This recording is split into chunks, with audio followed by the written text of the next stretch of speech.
It has been quite a while since the last video, and it has done a toll on me mentally. So, we're on season 2 of 12 Ounce Mouse. I thought maybe it would explain just a little bit. It explained a lot. It explained too much.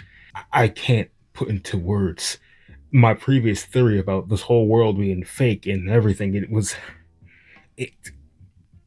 I shouldn't say anything.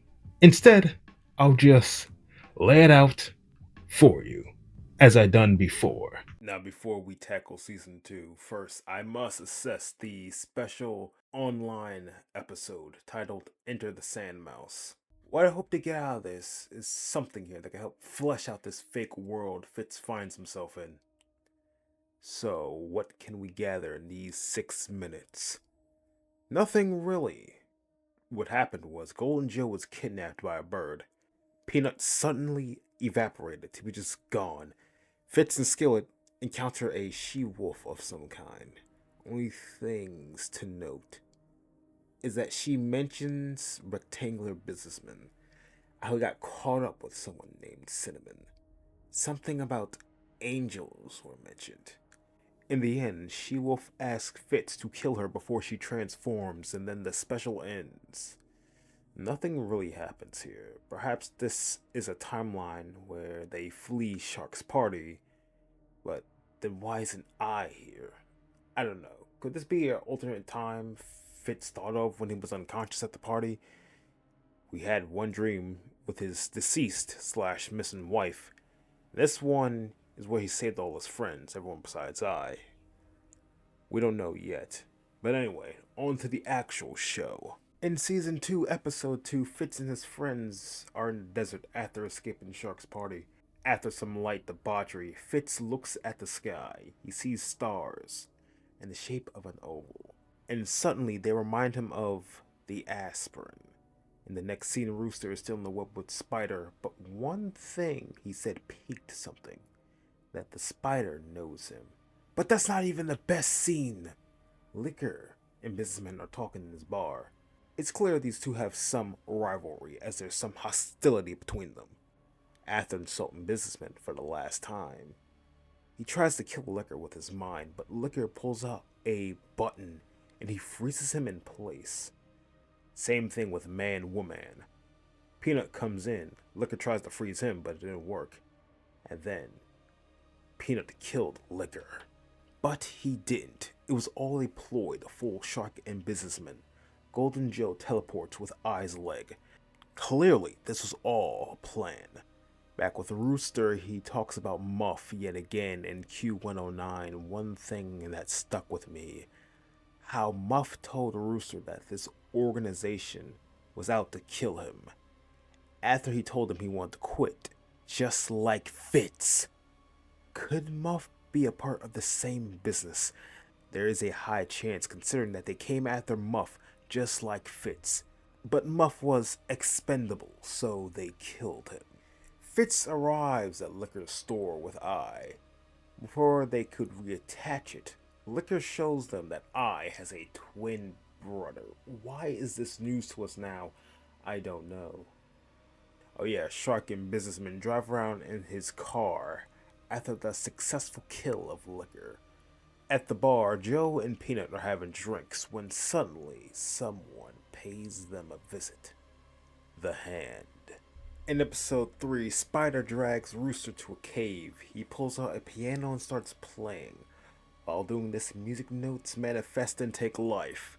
They fly over to Rooster's farm to kill a corn dog. I don't know why. Back with Fitz and his company, they seem to be having trouble with the Hand. Liquor captures it, and Fitz asks whose hand is it. After getting no answers from the Hand and being annoyed with the twin eyes, he leaves, checking in with Shark and businessman. They reference the clock and how he's always watching. During their car ride, they're interrupted by a green sweater woman who's repeatedly asking them questions. After being annoyed with her, businessman attempts to kill her by splitting her in half, but she isn't dead.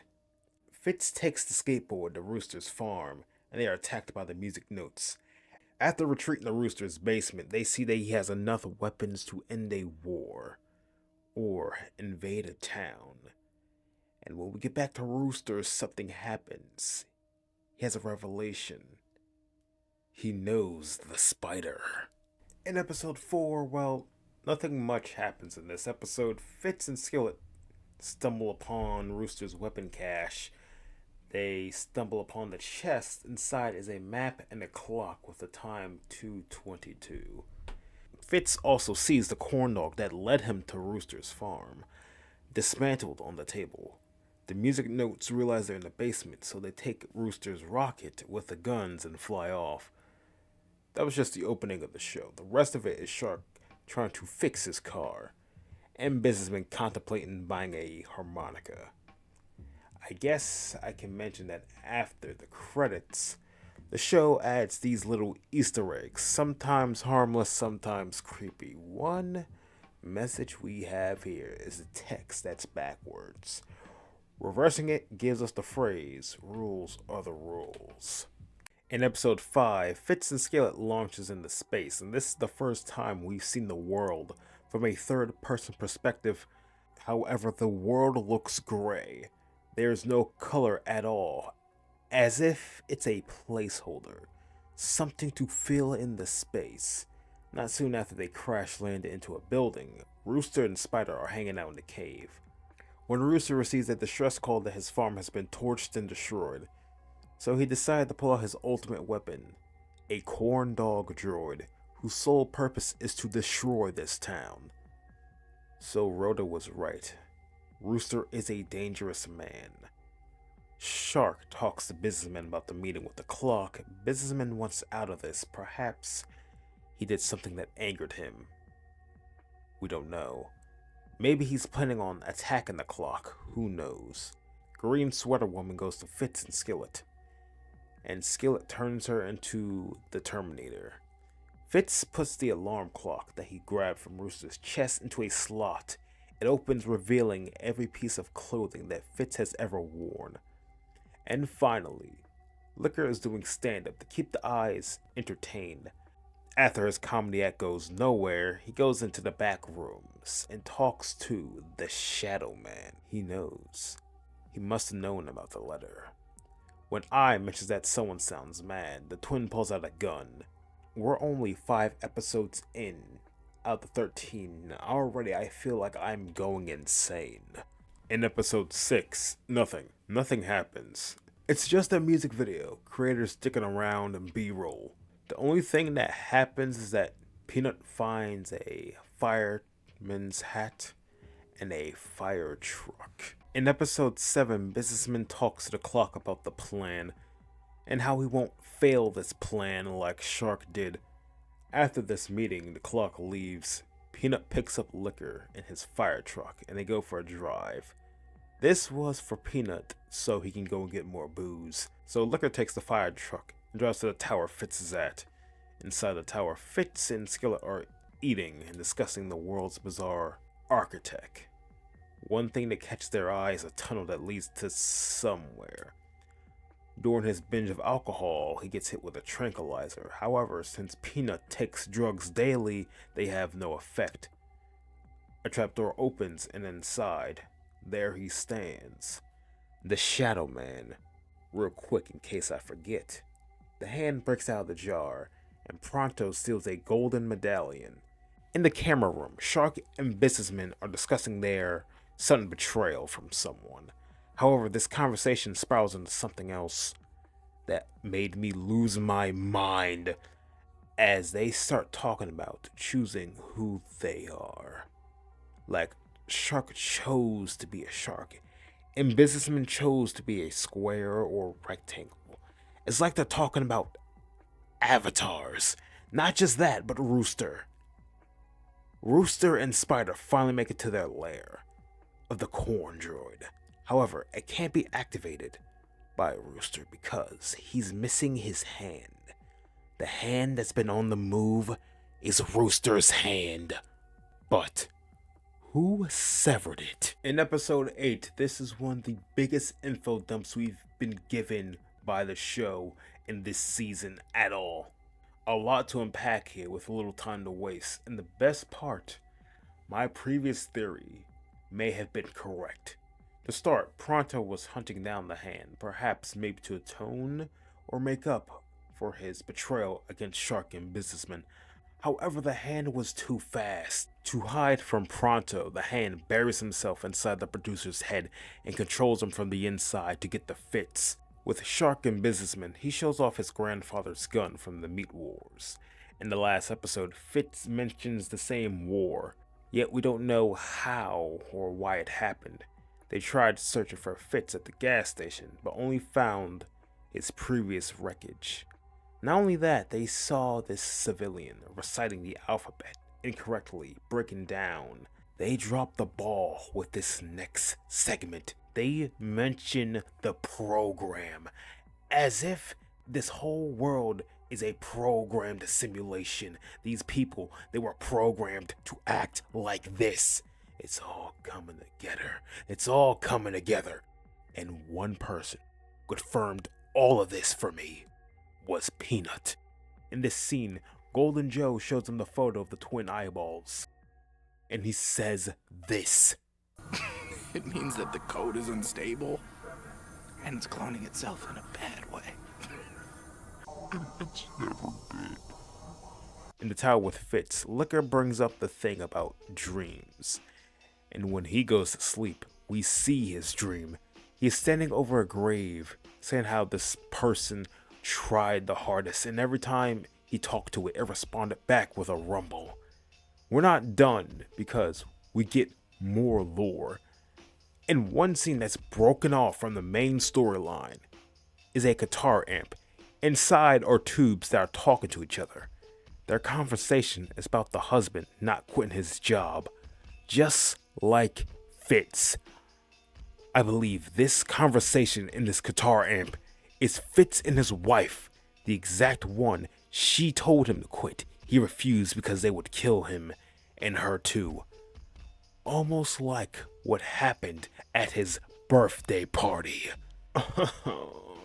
In episode 9, a lot of stuff happens. A lot! So, let's begin. We open with Fitz and Shark. They haven't met each other since his party, so why is he here? Or why is this happening is unexplained. But this isn't real. Shark acts as a therapist for Fitz, helping him try to understand these dreams. But it's like Shark is trying to explain what's happening with these dreams for him.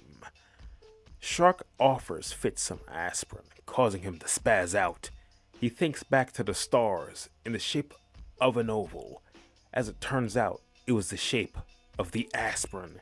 He refuses to take the aspirin, so Shark drives an axe through his head. But it was all a dream. So he wakes up, but gets knocked out again. This dream is about Rooster. Rooster here is talking to Fitz about Q109 again, but this time, Fitz knows what he's talking about. Firstly, Q109 isn't a station that exists. That's not something on this report he talks about. So what does he know? He knows that this code, 1Q, is line code for xenomorphantation. Arachnid xenomorphantation. Now, before we continue, I want to stop and break down this word here. Arachnid xenomorphantation. Now, what did Fitz mean by this? Let's start with the one word we all know, arachnid. Now, arachnids are anthropoids of the Arachnida family. Basically, insects mainly consisting of 8 legs. Not really 8 legs, but insects consisting of long legs. Now, what character in this show resembles that of an arachnid? What character in this show looks like a spider? You following? But now we have the next word, xenomorphantation. Now, this really isn't a word, from my knowledge. Now, is there any instance where a character evolved through some horrific transformation? I have a couple on my mind, but for the sake of it, I won't say who. But let's just say this. The person evolved, and they had to do so by going back to step 1. That's how and why the corn dog found Fitz in the first place. Remember, the corn dog had a radar to search for spider activity, solely on the fact that it might go to Fitz. Wait, hold on. The reports. What are these about? Well, what Fitz remembers is that before these reports could be finished, he showed up. And then it's revealed Rooster was told to build the robots not for security, not for destruction, because Fitz told him to. Why? Because the robots, they were able to escape this world. They were able to break free. I knew it from the first video. They were waiting for Fitz. They were all waiting for Fitz. Fitz climbs his clothes and grabs a locket, the same locket that was stolen from Pronto. And Pronto, he goes to a gravesite. And there, a creature rises from the earth. It seems that this demon wants this locket in exchange for riches. But after a while, it grows giant and destroys the city. Why did it do that after it got what it wanted? Another thing. This mouse will never end. In episode 10, Han meets with Fitz and his company. He tells them that they'll have to take him to Rooster using Morse code. Now what caught me off guard was that Liquor said that he was in the wrong quadrant. Why did he mention this? Now, of all times, I don't know. As they leave, they get a voice message from Shark. He has kidnapped Joe, I, and New Guy. Fitz decides to see where this hand will take them first. Now we can see how Amalok went berserk, as he killed Pronto right there with no reason, and took the treasure back. Could it be that he could tell that the locker was a fake and tricked Pronto, or was it all a ploy to achieve his full power? What happens next is Shark has finally lost it. He's so determined to kill Fitz, he goes and blows up the entire town. And when New Guy keeps playing his song, he ate him whole. Shark is marveling at his newfound victory, but in actuality, bad things are upon them. Businessman tells him that Amalok is now awakened. In desperation to stop him, Shark assembles his army of Tiebots in hover bags. To finish it all off, Peanut runs to the Shadow Man. He asks him for help with something. He refuses unless he was drugged, and then he blacked out. In episode 11, Fitz and the gang link up with Rooster. When Liquor tried to explain to Rooster that his hand was inside the producer's head, his speech becomes intangible, so does everyone else's. This was a plan formed by Shark to gas everyone so they couldn't communicate with each other. On the surface, we see that Shadow Man dropped off Peanut. Why is he helping him? We don't know. We see the gas try to infect Peanut, but he broke through and says this sentence. Yeah. Is he a programmer from this world? How did he break free from the control? How did he know? In Shark's room, we see him watching the destruction of the town. When I calls him out, he talks about the time always being 222. He asks what would happen if it became 223. Shark asks him, how much is he willing to give to control time? I knew it. I knew it. Shark is controlling this world. Like I said before, this world is in a time loop that never ends. But what I says next confirms my theory. He tells Shark that he misses his dad. He was supposed to pick him up from school. Shark says he has no idea how long he's been in here. It's all coming together. Fitz leaves Liquor to go save his friends. After a close encounter, Peanut escorts him to safety, using masks filled with propane. He tells Peanut that he wants to go to Shark. Checking back with Liquor and Rooster, the gas runs out, and they can talk normally. After using drunken karate, Liquor frees Rooster's hook, reattaches his old hand.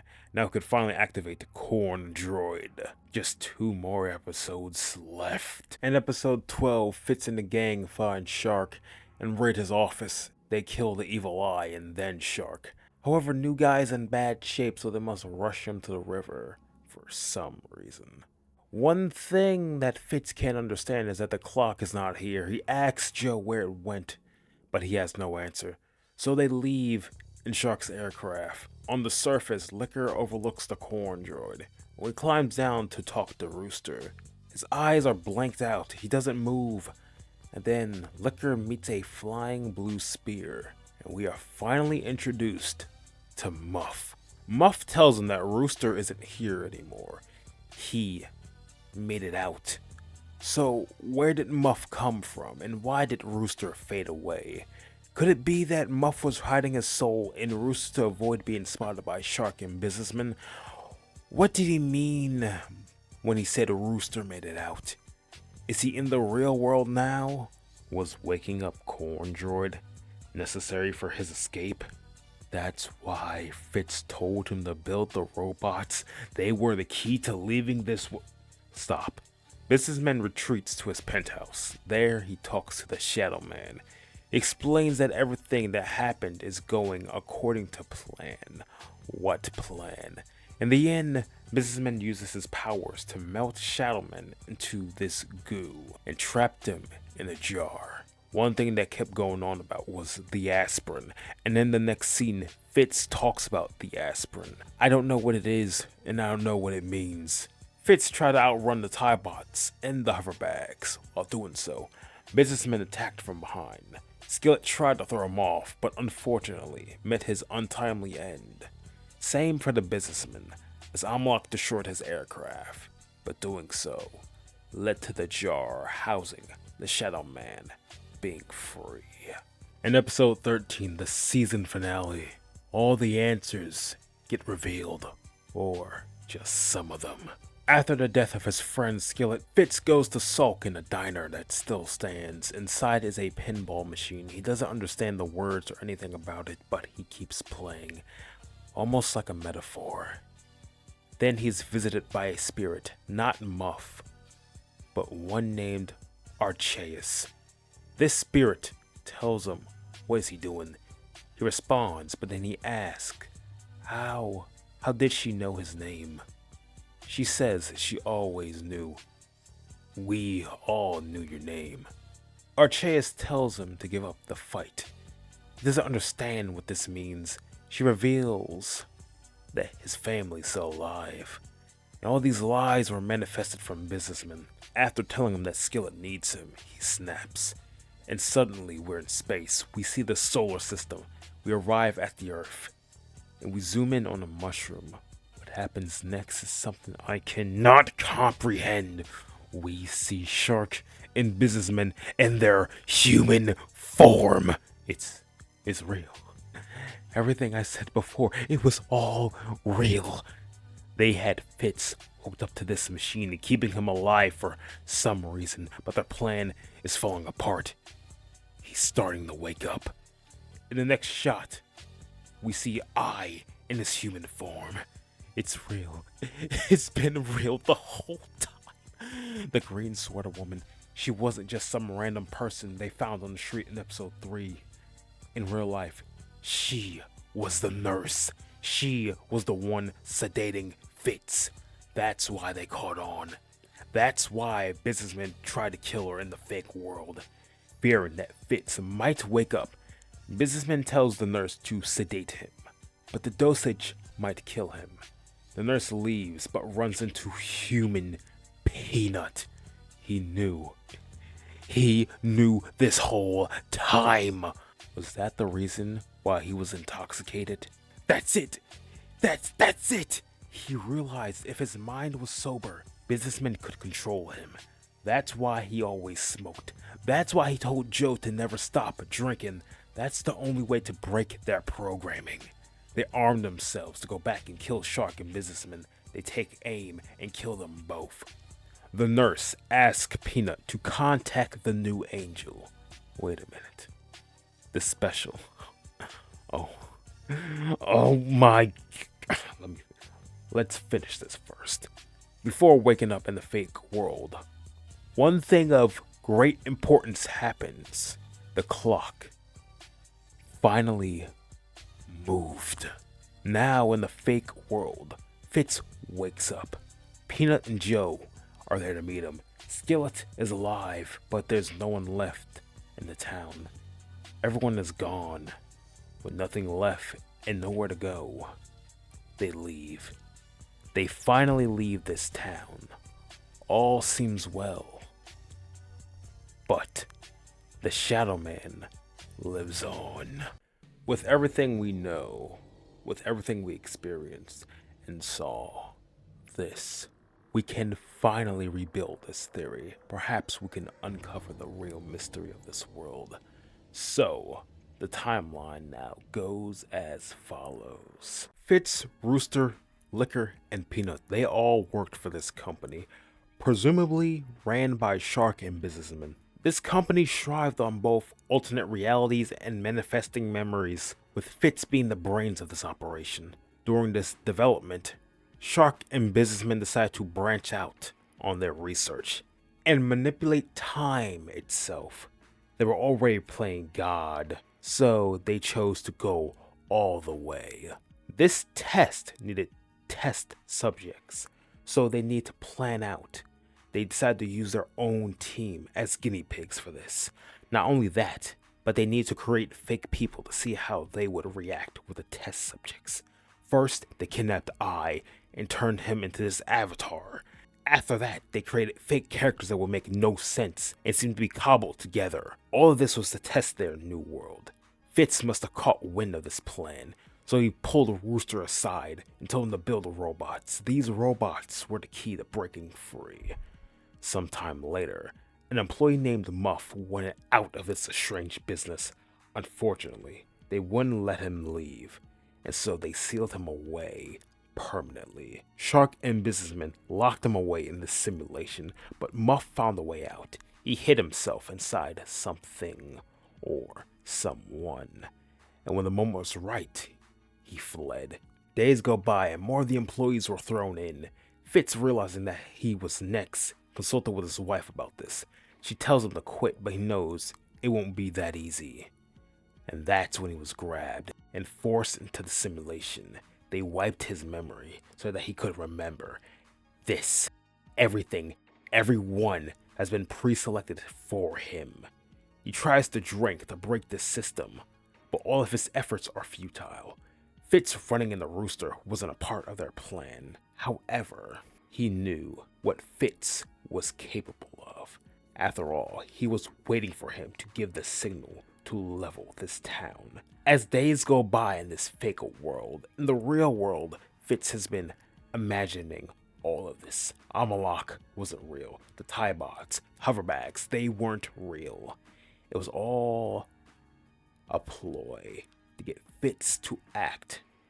But their plan was falling apart. It was failing because Fitz was beginning to become more self-aware. The nurse entered this world posing as a green-sweatered woman to look after Fitz, and Peanut, being one of the world's programmers itself, kept everyone in check. That was their plan. The nurse and Peanut, they wanted to wake up Fitz. But that doesn't explain the Shadow Man, what happened to the Shadow Man, and who is Arceus. I may have found answers for both of them. The Shadow Man isn't just a shadow, he has two forms. That and the clock. Have you ever noticed how they never share a scene together? How both the clock and the Shadow Man knows what's happening. The finale, the clock never made another appearance after Fitz saved his friends. The only time we see the Shadow Man again, he's angry that businessmen let someone find the clock shop. They have been one of the same this whole time. Then who is Arceus? I feel like, and I theorize, Arceus is Fitz's wife, don't you see? She told him to quit his job before it got any worse, but he couldn't leave. So to look after Fitz, she made an avatar, indescribable, that no one would catch on that it's her. After which, she waited for the right time. And finally, what's the deal with these angels? It's obvious if you ask me. You see, these angels are real, but they're not from God. They are agents of a massive organization bigger than there is. They were studying Fitz because of his power. This special episode wasn't filler. It was to show what happened after the clocked move. The she-wolf. She wasn't a wolf. She was an agent. They had the free fits. And after killing her with a silver bullet, she didn't die. She turned into the exit. We're not even done. All of that was season 2. We're not done yet. We still have a third season, and we still have a special before that third season. Something tells me it's not going to get any better. So join me as I continue my descent into the Garden of Madness.